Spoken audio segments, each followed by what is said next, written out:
Со својот мал електричен автомобил, Honda ги најави големите амбиции на ова поле. Според плановите на компанијата, јапонците очекуваат до 2025 година 2/3 од нивните возила во Европа да бидат електрични или хибридни. Еколошкиот бранд го започна CR-V, чии дизели веќе се заменети со новиот дволитарски бензинец хибридно засилен на 184 конски сили. Ке следат малиот градски електричен автомобил, за чии интерес веќе се појавија 15.000 потенцијални купувачи, што е 3 пати повеќе од очекуваното.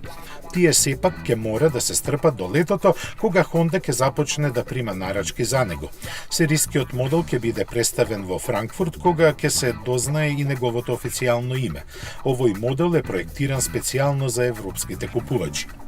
Има сосема нова платформа прилагодена за електричен погон, кој ги задвижува задните тркала. Освен релативно скромната автономија од 200 км, другите спецификации засека не се објавени. Од него ќе се изроди и симпатично спортско купе, кое засега се уште не е потврдено. Исто и со хибридизацијата на Civic, но со оглед на значењето на овој модел за европскиот пазар, таа се смета за неизбежна.